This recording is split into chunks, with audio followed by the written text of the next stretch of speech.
Story के start में हमें मिनिएचर आर्ट से बना हुआ एक छोटा सा घर दिखाया जाता है। मिनिएचर आर्ट में बहुत छोटी छोटी चीज़ें बनाई जाती हैं। तभी कैमरा एक छोटे से घर की तरफ जूम करता है, जिससे हमें पता चलता है कि एक फैमिली उस घर के अंदर रहती है जिनकी ओल्ड लेडी मर चुकी है और ये सब उसके फ्यूनरल पे जा रहे होते हैं। उस ओल्ड लेडी की एक बेटी भी थी, एन, जिसका एक हस्बैंड और 2 बच्चे भी थे। एनी की बेटी काफ़ी ज़्यादा अजीब थी। वो दिखने में तो अजीब लगती ही थी, लेकिन उसकी हरकतें भी काफ़ी अजीब थी। यानी वो काफ़ी अजीब किस्म के कपड़े पहनती थी और उसकी बॉडी भी एक छोटा बच्चा होने के बावजूद काफ़ी बड़ों जैसी थी। जब ये अपनी मदर के फ्यूनरल पे पहुंची तो वहाँ काफ़ी ज़्यादा अननोन बंदे भी थे जिन्हें ये नहीं जानती थी। जब एनी स्पीच दे रही होती है तो उसकी बेटी काफ़ी अजीब किस्म की आवाज़ें निकाल रही होती है। एनी ने एक अजीब किस्म का लॉकेट भी पहना था जो उसकी मरी हुई माँ के गले में भी था। दूसरे स्ट्रेंजर्स के आने की वजह से वो लोग बहुत ज़्यादा हैरान थे, क्योंकि वो इन सब लोगों को नहीं जानते थे, पर फिर भी वो वहाँ आए थे। वापसी पे वो जब घर आते हैं तो हमें सबके बारे में बताया जाता है, जैसे कि एनी एक आर्टिस्ट थी जो मिनिएचर चीज़ें बनाती थी, लेकिन फिर भी वो काफ़ी उदास रहती थी। एनी का एक बेटा था जो काफ़ी स्ट्रेंज था। वो सिगरेट और काफ़ी सारी ड्रग्स से एडिक्टेड भी था। एनी का हस्बैंड ही था जो उनकी फैमिली में नॉर्मल था। एनी की बेटी तो सबसे ज़्यादा स्ट्रेंज थी। वो रात को सोने जाती है और अपनी मामा से अपनी नानी की डेथ के बारे में पूछती है और कहती है कि अब तो नानी मर गई हैं, तो अब मैं किसके पास रहूँगी और मुझे। तो उसकी मदर कहती है कि मैं। तो वो कहती है कि जब आप मर जाओगी तब मेरा ध्यान कौन रखेगा। तो वो कहती है ज़ाहिर है तुम्हारा भाई पीटर, वो तुम्हारा बहुत ख्याल रखेगा। वो उसे बताती है कि उसकी दादी सबसे ज़्यादा इसी से प्यार करती थी, यानी एनी की बेटी से। वो तो एनी के पास भी नहीं जाने देती थी उसकी मदर को। लेकिन एनी की बेटी जवाब देती है कि नानी को तो एक बेटा चाहिए था, पर वो मजबूरी में मुझसे प्यार करती थी। एनी अपनी मदर की चीज़ें देख रही होती है, जिनमें से उन्हें एक लेटर मिलता है जिसमें एनी की मदर उससे माफ़ी मांग रही होती है और उसे कहती है कि तुम्हें एक बहुत ही बड़ा सेक्रीफाइस करना होगा जिसकी वजह से तुम्हें एक इनाम मिलेगा। उसे समझ नहीं आती। एनी की बेटी अपनी क्लास में बैठी होती है कि एक बर्ड विंडो के बाहर आकर मर जाता है। वो सिजर्स लेके उस बर्ड की गर्दन काट लेती है और उस गर्दन को अपनी जेब में रख लेती है। जब वो घर जा रही होती है तो वो एक लेडी को देखती है जो कॉन्स्टेंटली एनी की तरफ देख रही होती है। अब वो सब डिसाइड करते हैं कि एनी की मदर को वो एक कमरे में लॉक कर देंगे, क्योंकि उनके कमरे में ईवल रिचुअल्स और मैजिक जैसी काफ़ी ज़्यादा चीज़ें नज़र आ रही थी जिन्हें वो बर्दाश्त नहीं कर पा रहे थे। एनी के हस्बैंड को एक कॉल आती है कि एनी की मदर की कब्र में से उनकी बॉडी गायब है। ये सुनकर उनकी फैमिली काफ़ी ज़्यादा हैरान हो जाती है, लेकिन एनी का हस्बैंड एनी को नहीं पता था। अगले दिन एनी एक सेशन ग्रुप में जाती हैं जहां वो काफ़ी सारे लोग होते हैं और वो एक दूसरे से अपने दिल की बातें कर कर अपना दिल का बोझ हल्का करते हैं। वो काफ़ी अच्छे दोस्त भी होते हैं। एनी अक्सर ही यहाँ पर आया करती थी। वो अपनी मदर के बारे में काफ़ी स्ट्रेंज चीज़ें बताती है कि उसकी मामा ज़रा पागल सी थी। वो कोई आत्मा वगैरह एनी के ब्रदर के अंदर डालना चाहती थी, जिसे देखकर वो मर गया और कुछ टाइम बाद उसका फादर भी किसी चीज़ की वजह से मर गया। मेरी मदर इतनी स्ट्रेंज थी, मुझे पता नहीं वो लोगों को किस तरह कंट्रोल कर लेती थी। उनके पास एक अजीब सी पावर थी, वो मेल्स के अंदर कुछ डाल देती थी। इसीलिए तो मैं अपने बेटे को वहाँ जाने नहीं देती थी। फिर जब मेरी बेटी हुई तो वो तो एक लड़की थी, इस वजह से मैं उसे वहाँ जाने देती थी। शायद यही वजह है कि मेरी बेटी भी इतनी अजीब है, वो नॉर्मल नहीं लगती। एन की बेटी अपने कमरे में थी, तभी उसे एक अजीब तरह की लाइट नज़र आती है जो एक खेत की तरफ इशारा कर रही थी। एन की बेटी वहाँ पर चली जाती है और देखती है कि वहाँ पर कोई आग के दरमियान में बैठा था, यानी कोई ईवल रिचुअल कर रहा था। तभी एनी वहाँ पर आ जाती है और अपनी बेटी को अंदर खींच कर ले जाती है न। अब पीटर के दोस्त उसे पार्टी पर बुलाते हैं। पीटर वहाँ जाने ही वाला होता है तो एनी कहती है कि अपनी बहन को भी साथ ले जाओ। पीटर वहाँ पर एंजॉय कर रहा होता है, लेकिन एन वहाँ पर काफ़ी ज़्यादा बोर हो रही होती है। वो एक साइड पे आकर खाना खाने लगती है। तभी वो केक खाती है जिसके अंदर ड्राई फ्रूट्स थे और उसे ड्राई फ्रूट्स से एलर्जी थी, जिसकी वजह से वो बीमार होने लगती है और उसे सांस नहीं आता उसकी कंडीशन देखकर पीटर बहुत ही ज़्यादा परेशान हो जाता है और उसे कार में बिठाकर हॉस्पिटल के लिए निकल जाता है। उसकी बहन को सांस नहीं आ रहा होता, जिसकी वजह से वो विंडो के बाहर सर निकाल लेती है। पीटर के सामने एक पेट आ जाता है और वो अपनी गाड़ी साइड पे करता है, जिसकी वजह से उसकी बहन का सर इतनी ज़ोर से खंबे के साथ लगता है कि उसके सर टूटकर उधर गिर जाता है और वो मर जाती है। सब के बाद पीटर काफ़ी डिप्रेस हो चुका था। वो सदमे में चला गया था और अपने पेरेंट्स से कोई भी बात नहीं कर रहा था। आराम से आकर बेड में लेटा रहता। अगले दिन एनी के पेरेंट्स को पता चलता है कि वो मर चुकी है। एनी रोती रहती है और वो उसके फ्यूनरल तक रोती रहती है। वो सदमे से बाहर आ ही नहीं पा रही थी। उनकी फैमिली का एक अजीब सा बिहेवियर हो गया था। ना वो किसी से बात करते थे और ना ही कुछ। वो खामोशी से बैठे रहते थे क्योंकि उन्हें इस चीज़ का बहुत दुख था। एन डिसाइड करती है कि वो दोबारा उस सेशन ग्रुप में जाए, लेकिन उसमें हिम्मत ही नहीं थी। जब वो जा रही होती है और अपने कार में बैठी होती है तो एक वुमेन उसके सामने आती है जो उसे कहती है कि मैं तुम्हारी नेबर हूँ, मुझे तुम्हारे डेथ का काफ़ी दुख हुआ, तुम्हारी बेटी काफ़ी यंग एज पे मर गई। वो भी ये सुनकर बहुत सैड हुई। वो कहती है कि मेरा बेटा और पोता भी पानी में डूबने की वजह से मर गए। मैं तुम्हारा दर्द समझ सकती हूँ। मैं इस दुख से निकलने के लिए तुम्हारी मदद कर सकती हूँ। तभी वो उसे अपने घर का एड्रेस देती है और फ़ौरन वहाँ से चली जाती है। अगले दिन एन डिसाइड करती है कि वो उसके घर जाएगी।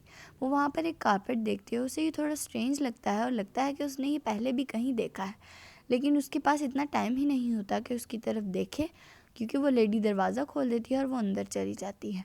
वो एक दूसरे को काफ़ी बातें करने लगते हैं और दोस्त भी बन जाते हैं।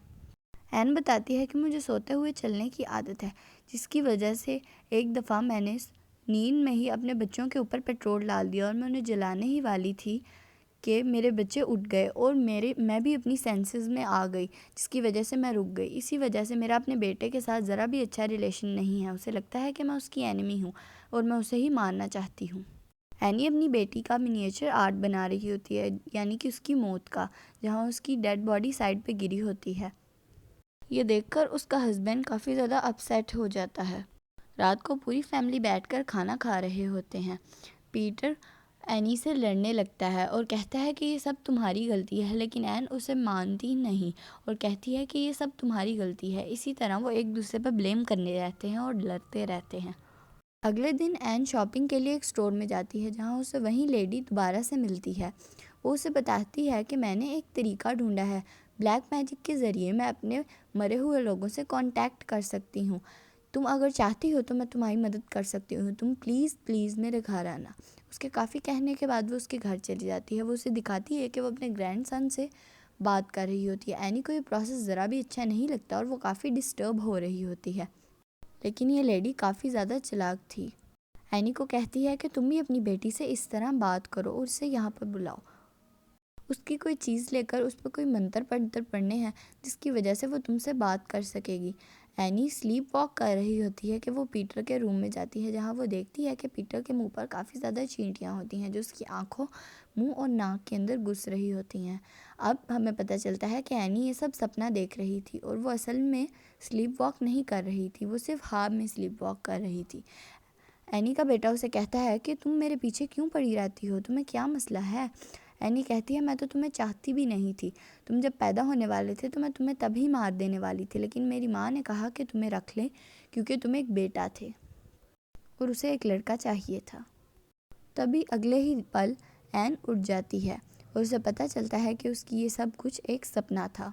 वो अपने हस्बैंड और बेटे के पास जाती है और उसे इस सब रिचुअल का प्रोसेस बताती है। जो जो उस लेडी ने उसे बताया था अपने बेटे को बुलाने के लिए, वो सब कुछ करने लगती है, जिसकी वजह से काफ़ी अजीब चीज़ें होने लगती हैं और एनी भी एक अजीब सी आवाज़ में बात करने लगती है। एनी का हस्बैंड उसके मुंह के ऊपर पानी फेंक देता है और ये प्रोसेस वहाँ पर ही टूट जाता है और एनी अपनी सेंसेस में आ जाती है और उसे कुछ भी याद नहीं था कि अभी क्या हुआ। लगता था कि उसकी बेटी की सोल उसके अंदर आई थी। अगले दिन एनी काफ़ी परेशान होती है। गुस्से में वो अपनी सारी आर्ट एंड क्राफ्ट को तोड़ देती है। अब एनी की बेटी की डायरी पर पीटर की तस्वीरें खुद ही बनी जा रही थीं। अगले दिन पीटर स्कूल में था तो वो अपने आप को मिरर में देखता है और उसे पता चलता है कि असल में वो काफ़ी सैड था और मिरर के अंदर उसके एक्सप्रेशंस उल्टे नज़र आ रहे थे, यानी वो मिरर में काफ़ी ज़्यादा खुश नज़र आ रहा था और उसके चेहरे पर एक बड़ी सी स्माइल थी। एनी अपनी बेटी की डायरी को जलाने की कोशिश करती है, लेकिन एनी ऐसा नहीं कर पाती।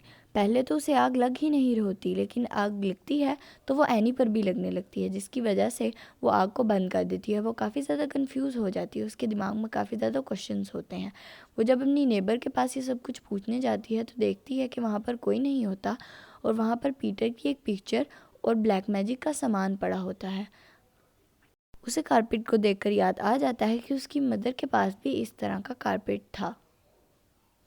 वो जल्दी से अपने घर जाती है और अपनी मामा की चीज़ें देखने लगती है, जिसमें उसे एग्जैक्टली उसी तरह का सेम डिज़ाइन में काफ़ी सारे कारपेट्स मिल जाते हैं, जिन पर कुछ मैजिक के साइंस भी थे। वो अपने मदर के एल्बम को देखने लगती है, जिसमें उसे पता चलता है कि ये लेडी उसकी मदर को जानती थी और वो एनी के मदर के साइंस पे चल रही थी और उसकी बातें मान रही थी, जबकि वो मर भी चुकी थी फिर भी। और एनी से भी ये सब कुछ करवा रही थी, अपने काम करवा रही थी। वो अपनी मदर की तरह थी। वहाँ एक बुक मिलती है जिसमें गोस्ट, सोल्स और डीमंस के बारे में और ब्लैक मैजिक के बारे में लिखा हुआ था, जहाँ एनी को पता लगता है कि ये सब कुछ सब कर रहे थे और क्यों कर रहे थे। ये डीमन के लिए किए जा रहे थे, जो हेल का डीमन था, जो एक ह्यूमन बॉडी में आना चाहता था, जो एक आदमी की बॉडी होनी चाहिए थी। इसकी मदर एक डेविल ग्रुप में थी, जो इस डीमन की अपने खुदा की तरह पूजा किया करते थे। ये डीमन पे मॉन काफ़ी ज़्यादा पावरफुल था और वो हेल का किंग था। उनके 8 किंग्स में से वो एक किंग था और ये उन्हें गॉड मानते थे। इसे कहा जाता था कि ये लोगों को काफ़ी ज़्यादा तंग करता है और दूसरों की बॉडीज़ में जाना इसको पसंद है। तो ये पूरा इविल ग्रुप इसी की तैयारी कर रहा था।